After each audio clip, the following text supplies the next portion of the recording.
talk about their faith and their work, and how invite us to understand how the two work, to reinforce one another in their life. And the idea of Faith+Works was really born out of this, one of our congregants had this realization that our congregation was dying because it had no work. So we created a hub to have work, and that's where you see the Faith+Works name from. That's where the name Faith+Works came from. And so over the past few years, we've especially honed in on this place as a place for a sort of collective spiritual discernment to anchor the work that we're doing in keeping these buildings alive and making sure these buildings are a place for gathering and for gardening and for learning and for invention and so many other things for our neighbors. Anyway, that's where we are. Welcome. I'm going to ask Frank, do you want to light the chalice? And I'll offer some opening words before turning over to Darcy to introduce our esteemed guest today. So it's the second night of Passover. That's why we're a small group as usual. I'm sorry. You're joining the Hey Janice. I'm sorry. Can you mute yourself? I got you. Oops. There we go. So yeah, a few of our congregants are busy cooking, but Molly gave me her childhood Haggadah today, so I thought I would read a brief passage from it as a part of our opening words. Pesach 1943 is a historic date in modern Jewish history. On that day began the revolt against the Nazis, who had come into the ghetto of Warsaw to complete the deportation of the remaining Jews. Few conflicts in history compare with the fantastically unequal battle of the Warsaw Ghetto. On one side was the tremendous power of the German army and the Gestapo. On the other side was the remnant of Warsaw's starving Jews, 40,000 civilians led by the Jewish Fighting Organization, several hundred poorly armed young women and men. Confined in a small area of the ghetto, they were unable to maneuver beyond a few city blocks. Nevertheless, the Jews fought back for 42 days. A shot on Malevki Street at dawn of April 19th, 1943, the first day of Pesach, was the signal for the revolt. The fighting units, concealed in nearby bunkers, attics, and cellars, began firing at Nazi patrols. The Germans retreated. On that day, Mordechai Anilevich, and the commander of the Jewish Fighting Organization, wrote, "The dream of my life has come true.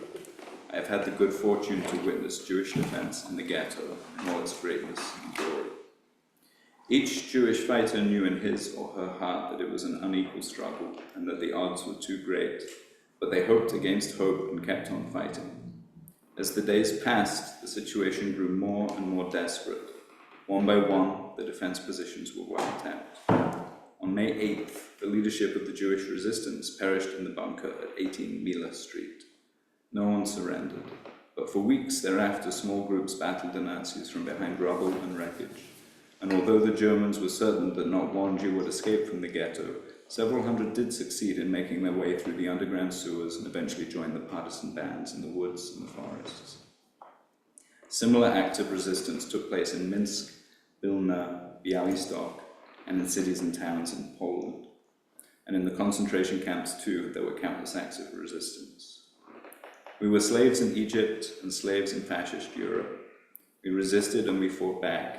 We remember the heroism of the Jews and our allies, men, women, and children who fought in the ghettos, in the camps, in the forests, on the war fronts. We will be true to their memory by being fighters for freedom and justice in our land and throughout the world. We have much to remember. We particularly remember our glorious and brave sisters who fought so courageously against the Nazis. We remember Hannah Senesh and Haviva Reich, who parachuted behind enemy lines in Hungary and Slovakia to organize resistance and rescue Jews. We remember Vladka Mead and Chaika and Frumka Klanitsky, who served as couriers and smuggled arms for the ghetto fighters. We remember Rosa Robota, who organized the smuggling of dynamite to blow up a crematorium in Auschwitz. Chaika Grossman, Gusta Drenger, Zivia Lubetkin, Gysi Fleischmann, Tosia Altman, Sophia Jamaica, Nyuta Teitelboim. These are but a few of the names that we know. Anyway, I'm going to introduce Darcy Hall, Thank you. longtime member of our congregation, to introduce our guest Marcia. speaker today, Marcia. Yeah, thank you. Thank you, Doug. That was, Nice one, Frank. You may do. so, just a few seconds after that. That was very powerful. Thank you. Of course. Thank you. It gives me great pleasure to introduce Marcia LeBeau to Faith+Works today. Marcia is a multidisciplinary artist whose debut poetry collection, A Curious Hunger, debuted exactly a year ago. So happy birthday. Thank you, thank you. That's wonderful. In the course of her extensive literary career, Marcia has published poems, essays, and reviews in the Oprah Magazine, New Ohio Review, and the well-known poetry journal Rattle, as well as several other poetry journals. Marcia was a third-place winner of the 2023 Allen Ginsberg Award and received numerous Pushcart Prize nominations, Pushcart Prizes for small presses. Her work, Marcia also has an MFA in poetry from the Vermont College of Fine Arts. Of particular interest to us here today, Marcia founded The Right Space, which is a co-working, gathering event space in the Valley Arts section of Orange. And she's been doing that for 5 years. And some of you might know that she's literally up against the wall, right next door to a massive PSE&G electronics works. What do you call that? A station, a transistor, a substation. Yeah, so you are really right up against some of the displacement and the destruction, knocking of buildings down that we see all around us right now. So she shares that with us here at the church. Marcia is also, I can say from personal experience, a gifted and sensitive teacher of poetry. She teaches all ages, stages, and types of poets and aspiring poets. She teaches them all. She's a teaching artist and also is a violist in the South Orange Symphony. So you are truly multi-talented, and we so appreciate you being here. I also just wanted to say a quick word that here at Faith+Works, we actually have a bit of a tradition going back when it was first UU and now is Faith+Works, of welcoming poets in this beautiful and sacred space that we're sitting in now. Marcia joins Michael Lally, Kathy Cremens, Isabel Gonzalez, and others as poets who have spoken here. So that's a wonderful thing. I was also thinking how poetry seems like a particularly suited to Faith+Works, because it's a lot of work to write a poem. It takes a lot of faith. It takes a lot of faith to think that anybody is going to want to read your poem. So poetry is a very true Faith+Works pursuit. So you have to work really hard to write a poem, and you have to have faith that there's an audience, because you write your poem alone, but it really only comes alive when it's shared in community. And Marcia is very dedicated to bringing people from different communities together through poetry. And we appreciate that. The last thing I'll say is I was thinking how, there's a certain cliched image one might have of the lonely, tortured poet in their unheated garret, scribbling as the light from the candle is going out or something. Plunging the room into darkness as the candle goes out. And I was thinking, well, Luckily for us, Marcia's mission is to welcome people and poetry into the light. So lead us into the light. Thank you, Marcia. Thank you so much. Can I put my water there? I don't know where to put my water. It's not, Okay. What? it's not in the camera, fine. Oh, okay, good. Darcy, thank you for that beautiful introduction, so thoughtful. Like I said, you know, sometimes people just read a bio and it's the same thing that's written, so this is so complete and lovely, and Thank you. I really appreciate it. I am so happy to be here. Thank you, Douglas, and thank you, Frank and Karen, for all you do.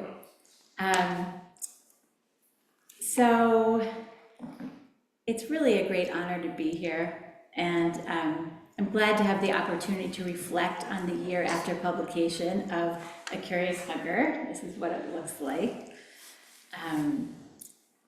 And read some of the poems from the book, many of which I will weave throughout the talk. And hopefully the reflection and the poems will shed some light on the inherent spiritual nature of poetry and how that guides my life. How a poem is, as the contemporary Irish poet and critic Padraig O'Tuama says, an event of noticing. And when you are fully noticing, that is when you are fully present and fully connected to spirit, however you define it. I'm also interested in reflecting a bit about how owning a business in Orange that supports writers and their writing practice and builds community, as Darcy said, I'm the founding director of the Right Space in the Valley Arts District. I'm interested in how that continues to be important but challenging work in these times. So I was telling Darcy a while back, when I was here for the first time, for Kathy Kremen's book launch for The Curve of Things, which is a great book if you haven't gotten it yet. As I walked into the space, I felt really at home. And why is that? Because I was raised UU. In fact, I was the reason, I think my family's on here, I can't really see, but I've heard tell that they might be on here. John, and Sandra, well, that's my mom and my brother, so hello. I was the reason actually that my family sought out the UU church, and I can tell you a little story about that. When I was a teenager, I had a friend who was really big into this Christian rock band. And she was getting all of our group to go and watch this Christian rock band. And my parents were like, oh no. I mean, I was still allowed to, I really want to see them. She said, I really wanted to go to see the band, and she let me see the band, but I think it was kind of the wake-up call for the family of like, yeah, she's not going to a boarding Christian. We're gonna do the UU thing. My mother and father were raised Protestant, Dutch Reformed for my mom and Lutheran respectively, and they were not pleased with their church experiences. So they wanted something else, and they were fairly agnostic, they still are. Unitarian Universalists were a good fit for their beliefs or non-beliefs, as the case may be. And the lack of dogma was a big selling point for them. And the UU emphasis on social justice and inclusion were very important to them as well. Unfortunately, my father is quite sick now, and death and the question of faith come up now more than usual. Like the other night when I was talking on the phone with my mother and washing dishes, my mother told me she believes when we die, we live on in the hearts of those who loved us, which of course follows the UU ideal to focus on a better world in this life. And then she asked me, well, what do you believe? Not to start this about death right from the start, but I know that UUs are not afraid of any subject. I do believe that we are all thinking about death, subconsciously at least, all the time. That's why we have life goals. If there were no death, no end, what would be the impetus for working hard toward anything for accomplishment? You would have eternity. So I'm sure that had something to do with my goal of writing and publishing a book of poetry. a journey I've been on for a few decades now. So I discovered poetry in my late 20s, not discovered exactly, but realized that poetry was this amazing art form that I had ignored most of my life. I was working in advertising in New York City at the time. I was a copywriter assigned to write radio commercials for Courvoisier Cognac. Okay, so that's a good assignment to get, actually. You can do a lot with that. And what I wrote, according to my creative director, turned out to be spoken word poetry. I didn't even know at the time what spoken word poetry was, but I started going to Harlem and checking out spoken word verses, and I felt like I was at home. Home here, home in Harlem, doing spoken word. There's a pattern here. Turns out some people might listen if you write about your life and struggles. Like Darcy was saying, somebody might listen. And I said joys and concerns as a joke, but apparently you don't do that, which I totally get. So that was exciting. Somebody might listen to what I have to say. So I started to participate in poetry slams and open mic nights and was part of that scene in New York City for a few years. And then I decided I wanted to explore poetry on the page. So I applied to get my MFA in poetry and ended up at a low residency program, like Darcy said, Vermont College, which is now the Vermont College of Fine Arts. So I could work and study at the same time. I didn't know much about poetry when I started the program, and I left actually knowing just a little bit more. Because not that it was a bad program, it's actually a very good program, but there's so much to learn. And I was just at the beginning. I'm still learning. And I'm gonna read you, start with a poem, an older poem about when I was in advertising. Because it's kind of funny. Kind of a nice way to start. I'm gonna grab some water here.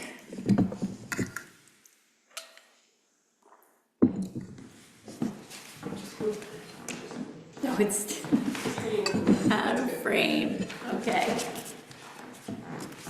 This ain't no Mad Men pencil skirt world. Pushing the snooze button farther into lateness, I choke on humidity, take a cold shower, and die a little under the water. I drag myself to the train station, climb the double-decker steps for a better view of the swamplands and smokestacks of New Jersey, and if I'm lucky, sleep. I might read, but mostly I just tunnel through Manhattan bedrock to write taglines about the average sneeze being, well, not so average. Please recognize a sneeze goes 100 miles an hour, so it deserves a strong tissue, not an everyday tissue. These are the concerns 11 floors up across from Macy's, where the AC's so arctic, I've had to duct tape a piece of cardboard over the vent to warm my daydreams of Thanksgiving morning when the parade balloons pass the office at eye level, and pray that SpongeBob makes a wrong turn and crashes through my window. I'll come in Monday, the computer splintered, the storyboards about sneezes and picking up messes and brushing your teeth thoroughly and eating on the go will have been ground into the synthetic carpet so deeply, the rug won't know whether to go shopping or just lie there for eternity. So you have to forgive me a little. I'm not used to like weaving the poems into like the story. So I'll try to do it. So I thought my master's thesis, we're back to school, was my poetry manuscript, which was my poetry manuscript, problematically titled Fingering God, would be taken for publication within a year or two. I had gotten honorable mention for a big poetry prize for a single poem right out of grad school, so I thought I was on my way. And over the years, while I continued to work in advertising and get married and have kids and start a business, I submitted and submitted and submitted my poetry manuscript to publishers, and then I revised and revised and revised and got rejected and got rejected and got rejected. Only one poem remains from that first manuscript. The poem that was honored with that honorable mention, inspired by a tragedy that happened in the early 2000s. So I will read that now.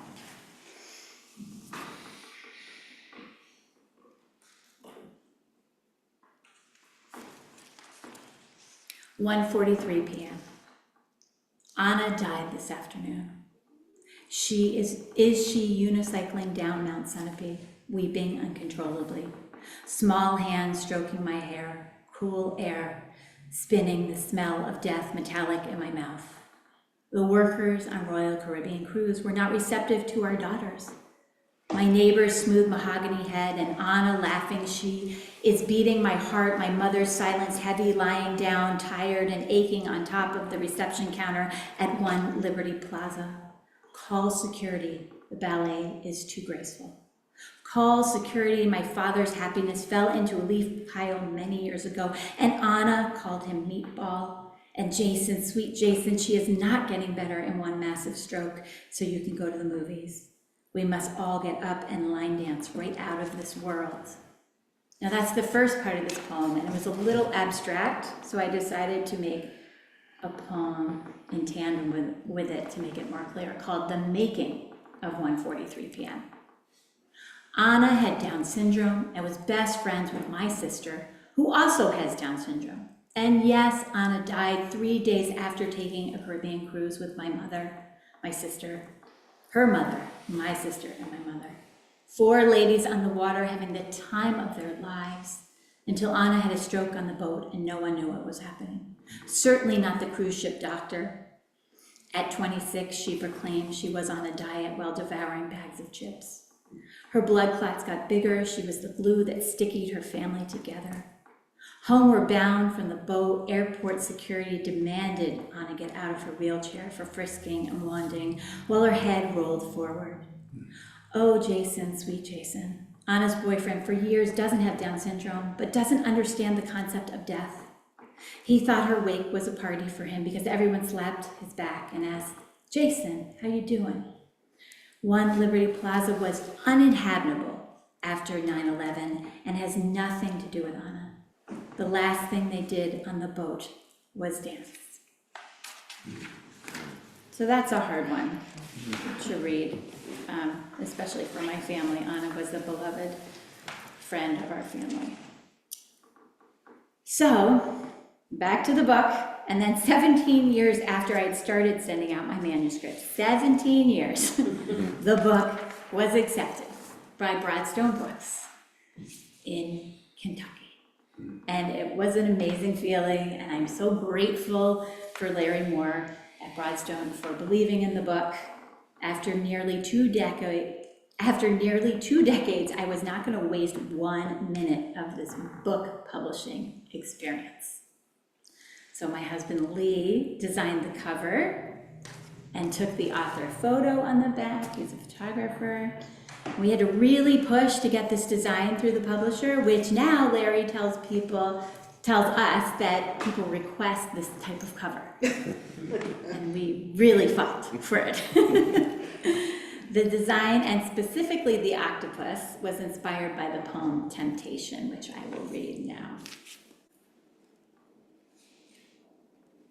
Octopi are very in right now. I didn't really realize that when, I guess with the movie, right? My Octopus Teacher. And the other book, Bright Creatures or something, right? Temptation. Put it out of your mind as impossible, like the pink octopus in the claw machine at the mall. No one ever wins. But if by some happenstance of gravity, timing, and luck, that stuffed toy slides into the 3-pronged hand and manages to stay all the way to the exit trap, then falls into your cup palms, matted like the neighbor's cat and as dusty as the candy on the back shelf of the all-night pharmacy. That plush toy will either be the grandest specimen you've ever procured or a grotesqueness beyond your tar-dark dreams, even while its fur tickles and warms your face as you carry the impossible home. So now you understand why my husband is so generous with his, not only with his time and talent, but he is very emotionally mature as well. In the past year, I upped my social media game with this book.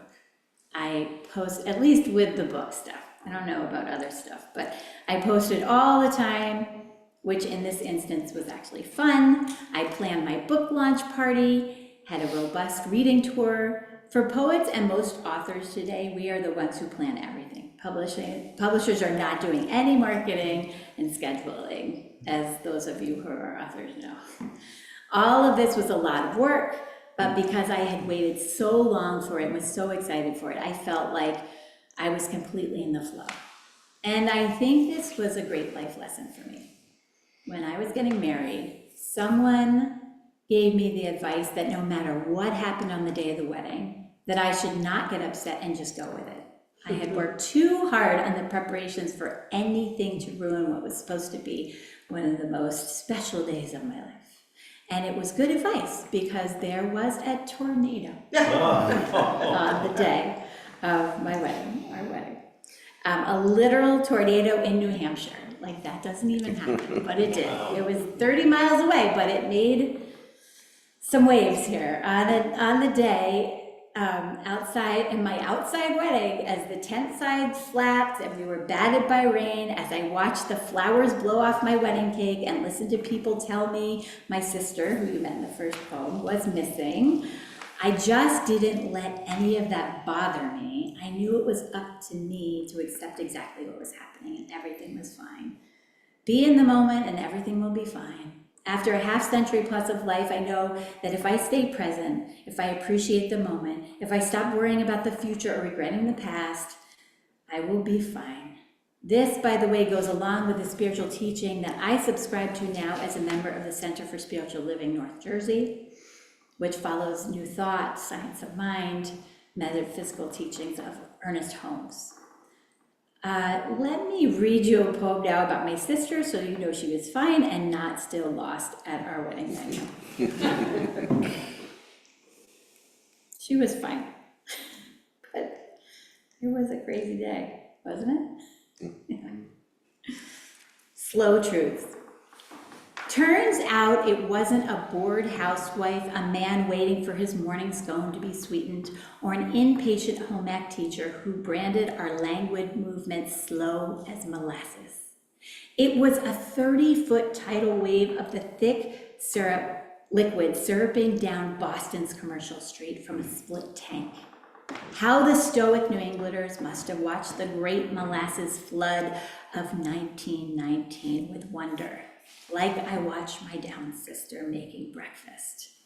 The way she carefully removes the bread from the refrigerator, takes out a slice, shuffles to the toaster oven, opens the glass door, and lays it softly on the wire rack.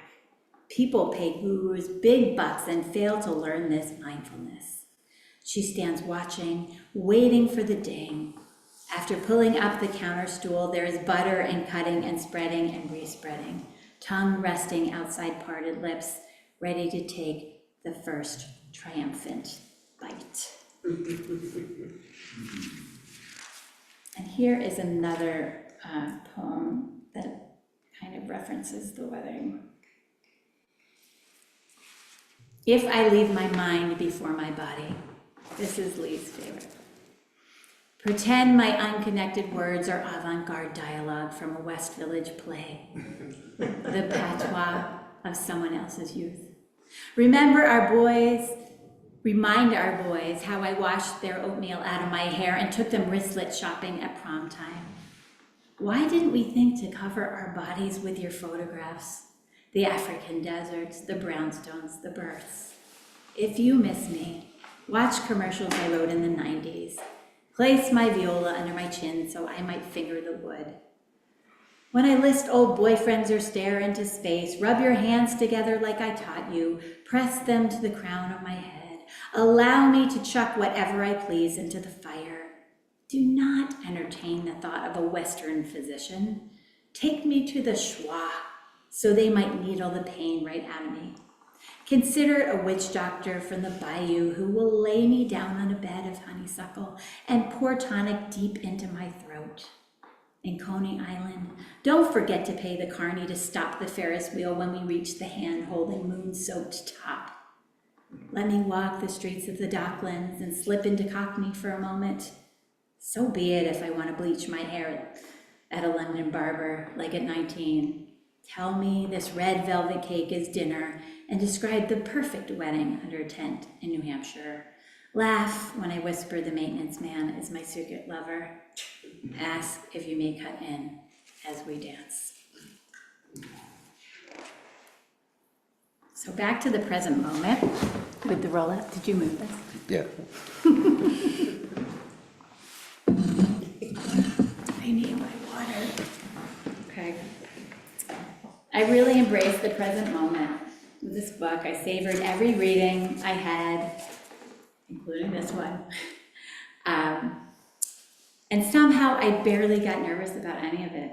I was even calm for the launch party, no matter what happened, which is the best example of flow. I had my heart set on having the launch in the local bookstore, and when they seemed less than enthused about it, I shifted to where I had a contact at South Orange Performing Arts Center, and it turned out to be the launch beyond my wildest dreams, with catered food that a friend did for me out of the goodness of their heart, a signature cocktail I created to match the book, crocheted octopi auctioned off here. I didn't know where to put this. Very cute. Can I put this here? Okay. We auctioned those off for charity. We had live music. A writer told me it was a master class in book lunches. I might never teach a master class in poetry, but I could teach a master class in book lunches. And here's some more magic that happened with the book. I'm one of the top-selling books of my publisher. More than 100 people attended that launch. I gave over 20 readings last year, and by the end of the month, I'll have done 8 this year. I've had other publishers approach me and ask how I'm selling so many books and get so many people at my readings, but here's my answer. 18 years of hard work, supporting other writers, and cultivating community leads to incredible momentum and lots of joy that people want to be part of. So I hope that doesn't sound braggy. I just want to say, like, things happen when you connect, and like, let's all connect, because we need to connect right now. So this poem is a favorite in the book and speaks to the joy and being present.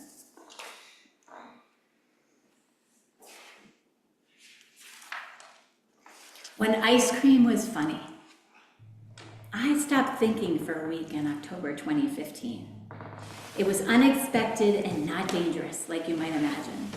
I didn't get run over by a car. I just didn't think about how I crossed the street, and I was fine. I had lunch with a friend who recognized something was different. "You seem happy," she commented. "So very happy," she sighed. And I was. My mind was blank. I smiled a lot. Many things were funny that hadn't been funny before. Humans running around doing things were funny. My kids screaming for ice cream were funny. The sun on my face was exquisite because I actually felt the sun on my face. And I listened. Boy, did I listen. People didn't know what to make of my listening. And then the emptiness was over, as quickly as it started. I knew the surest way not to get it back was to try to get it back, so I didn't try. I think about not thinking occasionally, along with the billions of thoughts that have been back for years.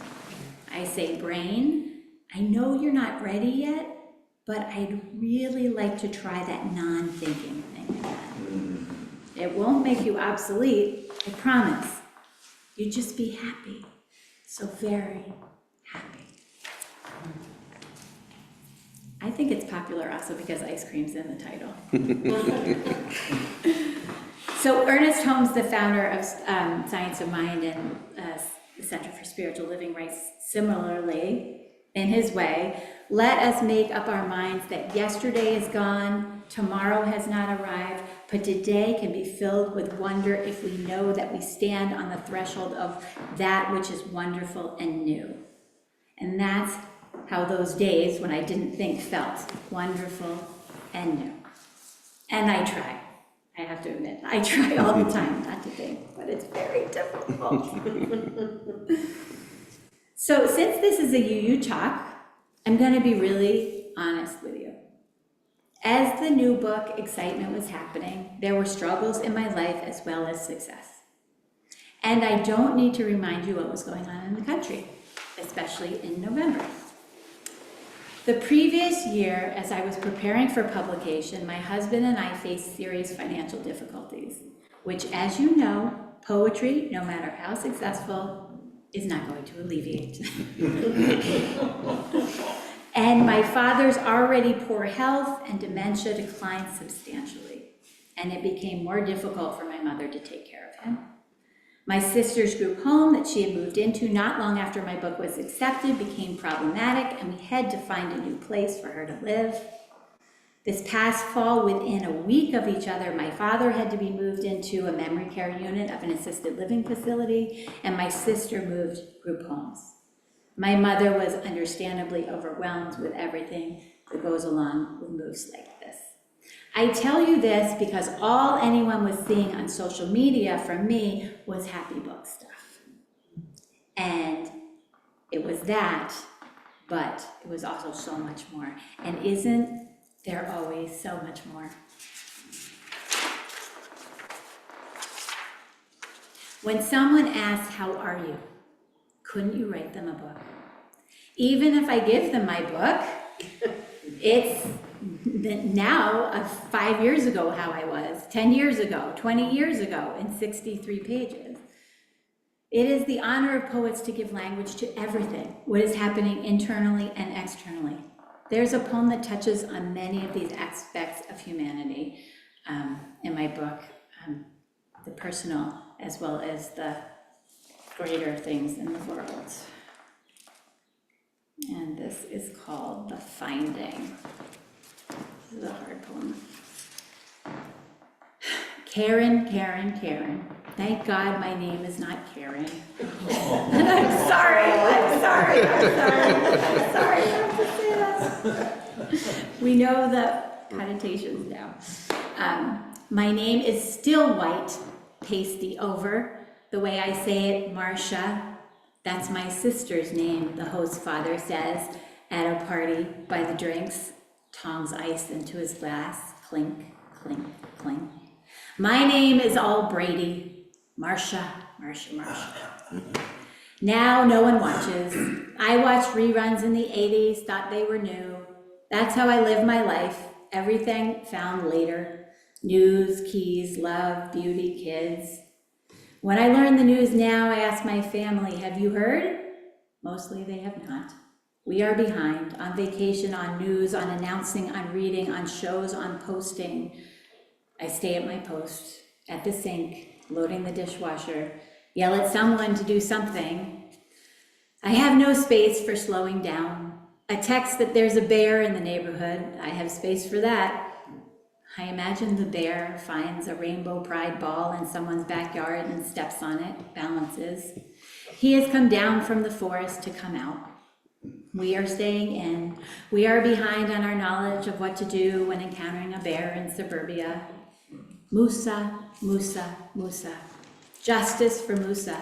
That is what we growl in our town. The boy killed last week by a person, not a bear, on our football fields.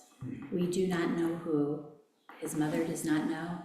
The reward for information increases, goes up like a balloon disappearing into sky. Cops say kids always talk. Why aren't they talking? No one knows. We need a who. Who killed this love, this beauty, this promise we believed in? We know you are out there. We will find you. Let us not ask why. There will never be the right why, the right news, the space. He is found, the killer. He is given 15 years, law and unorder, a decade and a half for a life. I will not say a murderer's name. I will say Musa. I will say Hawa, his crushed, hearted mother.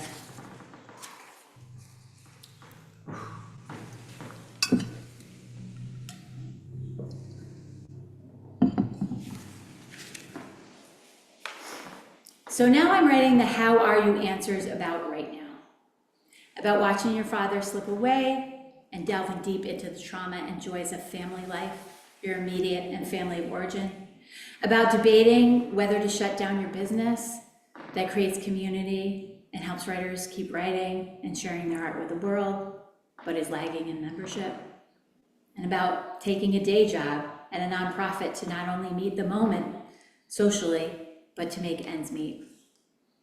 So let me read you some How Are You poems from the book, now that you know some of the backstory.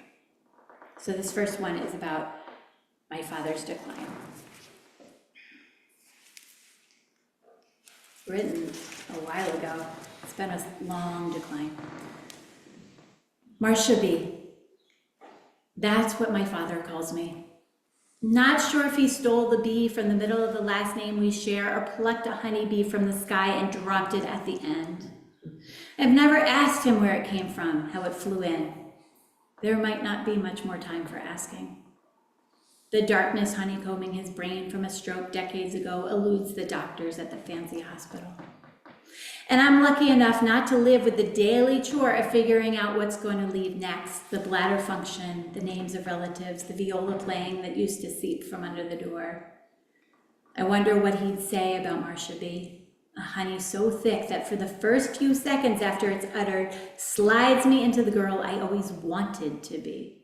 A girl who put on nail polish in a friend circle of hot pink and giggle, who'd buy surprise presents and lose sleep over someone else's pain, a sweetness that was sweeter than me. At Easter, my father sat in the corner and dipped crackers into a pot of honey. The amber liquid meant to be drizzled onto cheese with a tiny spoon. I could have asked him the origin of my nickname, but instead, I handed him a napkin. So here are some poems about childbirth and raising kids, because I haven't read any of those yet. So this covers like from birth to kind of imagining them being teenagers, and now they are teenagers. How that happened, I'm not really sure. The survey. The woman on the other end of the line wants to know if I have postpartum depression. I just want to know how my reality has become tux pads slapped down in underwear like slices of bologna and a bra holding rock-hard porn star tits. Everything is breasts. My husband's eyes, English muffin halves, Katie Couric's earrings, the nightly sputter of the heater, a breast pump. At dawn, 8 groans, screw you, rat poo. Regret for not saving precious stem cells dangles in the Pottery Barn mobile. And every 2 hours, a gurgling stream of milk shoots me awake. In the nursing chair, I recount the ludicrous contortions between contractions that made the midwife snort. That 18-wheeler plowing through your uterus, that's nothing special, happens every day. While she typed on her BlackBerry. Yet we do it again. Forget the moment our vaginas butane doused and lit, tore open into the newest scalp on the planet.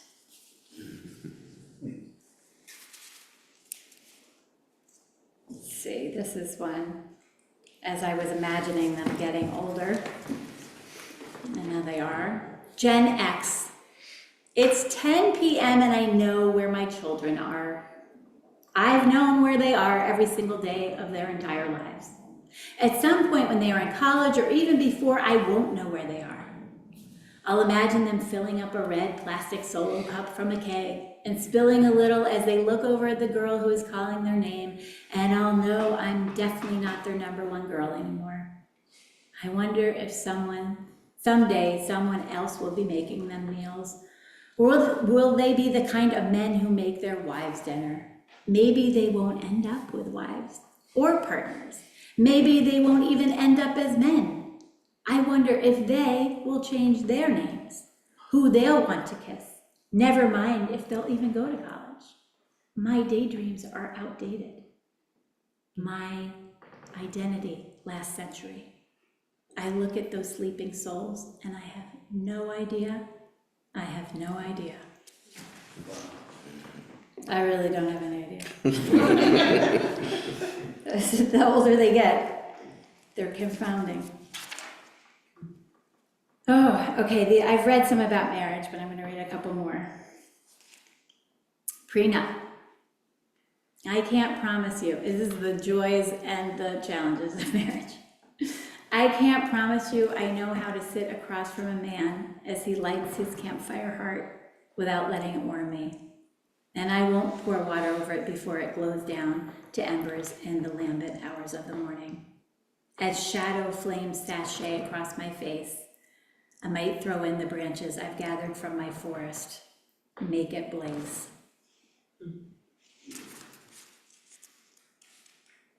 Imagine if that really was our prenup. We don't have a prenup. There is no reason to have a prenup. Lucky. The Lucky store a few towns over is going out of business. That doesn't seem so lucky to me. Every year my husband and I hit their after Christmas sale. We try on jeans with zippers that tell us, lucky you, when the teeth unclench. I once got a sweater with lucky that stretched across my breasts. We pile clothes in dressing rooms facing each other, yay or nay outfits. With conjugal knowledge, we are ruthlessly honest. Whoever finishes first takes a seat and watches the other model, consider, and reconsider. The other day, a woman I barely know told me how much she loves my husband. The way he always refers to our life experiences as we. We have decided, we went there, we bought that. She tells me how lucky I am. When my husband and I leave the store, we clutch shopping bags, we are satiated. Sometimes we hold hands, if we have one free. Lifetimes are so expansive, aren't they? So it makes sense that the book and a lot of learning would come together in my 50s, with teenagers to raise, older parents to think about. But the last poem in the book still rings true and will always ring true. What I'll miss, which goes back to the death question, possibly. Let's see. What I'll miss. Therapy is no match for charcoal plowed stripping sky. A leaf skeleton more trustworthy than a friend's advice. There isn't a thing ocean foam can't explain, and the wind can push the mind into corners it has never seen. I've learned from the way grass bends beneath my feet, doing cha-cha in naked moonlight. Let the dog with its dead possum breath lick my face. Troweling the dirt, I expect no answers but wait to the setting sun. When I'm gone, I'll miss the warmth and shine of that big gold coin, the scent of hickory smoked bacon and piss whiff of Subway, summer's clarinet through an open window, even the sickeningly sweet candy in its green glass dish, the crack of a ping pong ball, the way we wanted everything, the tissue crinkle, better than the gift. So one last thing. I never answered my mother's death question.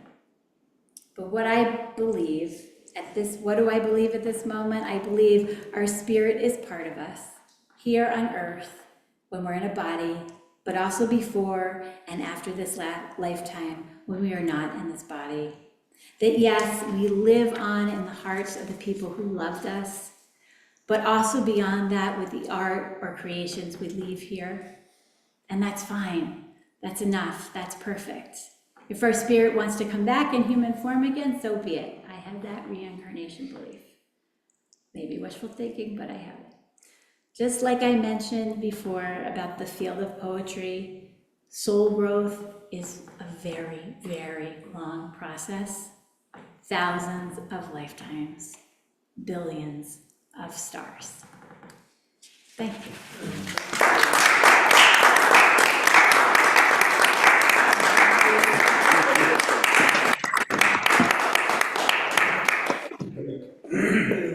Thank you.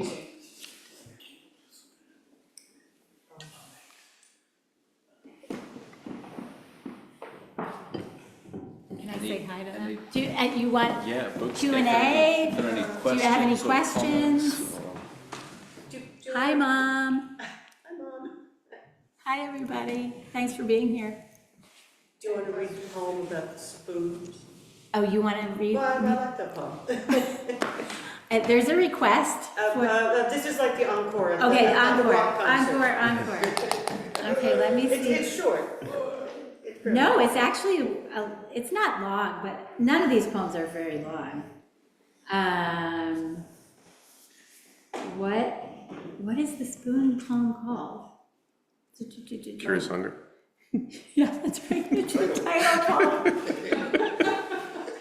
It's the title poem. See, I thought I was done. Sorry. No, it's fine, it's great.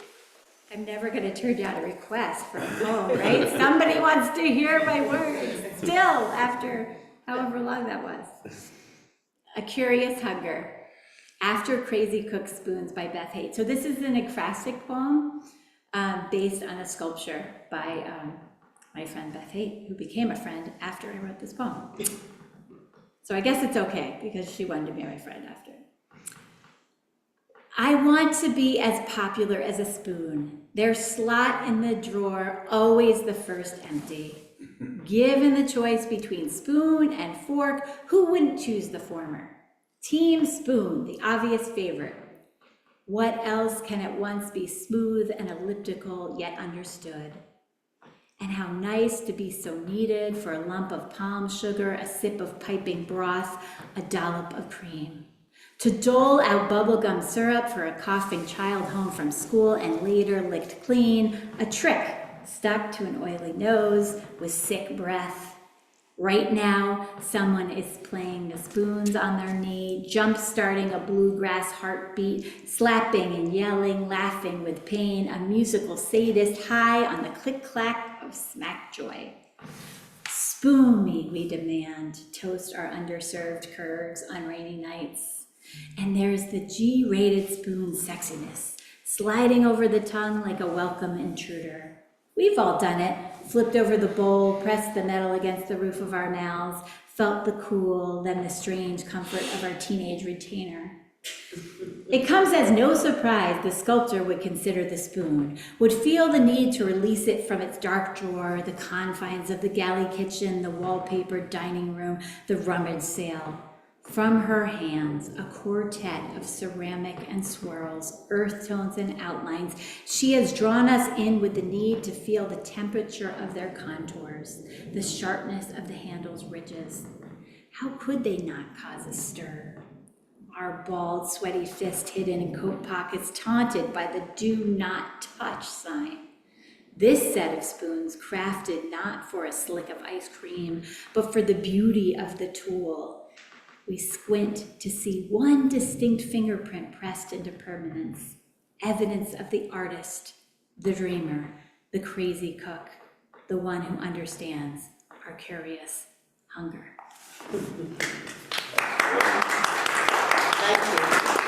I didn't have a title for the book. I had it was Skin Hunger was the title, and it didn't feel right. And then this poem got me to A Curious Hunger, and it was like one of the last poems I wrote for the book, so came into the last minute. We have some cookies and Yeah. something to wet our whistles What? in My the parents are on. Your parish pants hall. are on? So do we want to?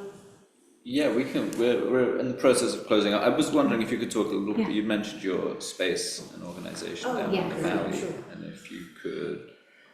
The right space. The right space. Yes. And yeah, I'd be curious to hear about lessons or like takeaway, like how's what's happened. Like we're Yeah. also a space that's about gathering, and you mentioned the Right, role of right. gathering and Well- community and supporting your work. But also, we all know the challenges of running a business in Orange. Yes, challenging. So curious about. It's funny because at the beginning of the talk, right, I said I wanted to talk a little bit about the learning, and then I didn't really do that. And I was wondering if anyone was going to catch that. I was curious Yes, about and I knew Wayne would. I knew Wayne was like waiting the whole time. Like, what are you going to say about Orange and the I was right? thinking of it, sure. Wayne wanted the whole thing to be about the right space. Yeah, well, we started 2 months before the pandemic, right? January of 2020. So that was hard just right off the bat. But with government grants, thank you, we were able to keep going, and then I had people come in like one at a time. So it's a community, it's like a gym for writers. So you get a code to come in, you can come and go as you please. It's like co-working for writers during the day, right? And then at night is when we do workshops and readings, happy hours that Darcy and Wayne come to. And then there was the PSE&G substation project, which was like 2.5, 3 years of like awfulness because it's a quiet space. And then there was like backhoes and beeping, and it was hard. So I think like, it's hard to say how it is to have a business in Orange because there were so many obstacles at the beginning. But, you know, I feel like I have a lot of people, because I live in South Orange, coming from Maplewood and South Orange, which is great. The people I have from Orange are usually walk-ins, right? They walk by and they're like, what is this place? And they can't believe it. They're like, what? So I don't think I'm very good at advertising to Orange because I don't live in Orange and I don't know the places to, and I probably should have done a better job at that, or should do a better job at that.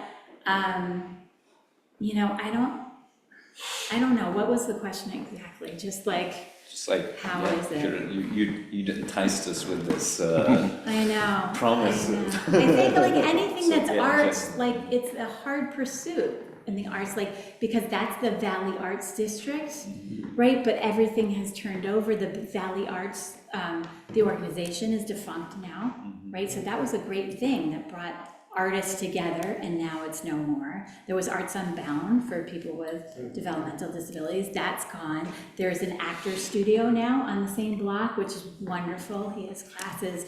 There's an artist on the end, but there's so much change and so much turnover, and we've like wanted, my husband and I had a gallery in that same space before, and we did some community things like with the other artists. We had group shows, and that was great. But with so much turnover, it's hard to create something because everything's always changing, and we're kind of now, I'm kind of like the thing that remains, you know, and hopefully we can remain. If you know anybody that's a writer, please send them to the Right Space, because it's just hard going, you know? Yeah, Thanks for sharing. thank you. Marcia? During the 15 to 18 years of rejection, did you develop any type of a coping mechanism? Did you join any writers group? Did you question your talent? Yes, all of the above.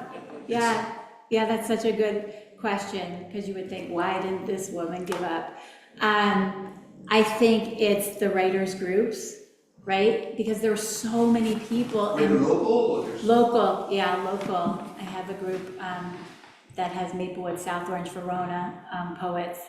And, you know, there were so many of us that had been at it for so long, had these really good manuscripts, we thought, you know, and we just couldn't get them published. And then they each started getting published, and I was like, you know, that was good momentum. But my accountability group that I run, or used to run until recently, laugh because they say Marcia quit poetry the week before her manuscript got accepted. Like I really was on the call. I hold this weekly accountability group on Wednesdays. Darcy's in it, Wade was in it. That we like check in with like what we're doing writing wise. And I was like, I've had it. Like I can't. I know this is good. I don't understand why it's not being taken. I can't do it. And like, as soon as I was like, this is it, but I knew I would always write. Like the book is like gravy, right? Like if you're a poet, right? If you're an artist, you know that you're gonna write, you're gonna paint, you're gonna do it no matter what happens, or you wouldn't truly be an artist. So Many in the literary world, the gatekeepers are like Caucasian women. And at times you'll find... Or men. You'll find African American authors, especially female, who will say, you know what, it's probably I'm not being published because of the R-word, Right. racism, and so on. Right. How would you tackle that issue? How would you... The rate, well, look, I know the statistics are crazy for Black writers, right? They're so low as far, it's like 12% or something, but I know specifically for like mystery writers, because one of my members is a Black mystery writer, and it's like, she works with Walter Mosley to like get Black mystery writers like in the press, you know, like published, and I think it's hard. I think that there was movement for sure in the past couple of years when Biden was in office. Like, I really do feel like there was a shift in publishing where publishers were like, we want diversity, we want new voices, we want this, you know, and it was happening. I don't know if it's happening anymore. I mean, I hope, but there's a lot of good things being published by diverse voices, I think. But, you know, I could talk about the white problem forever. Anything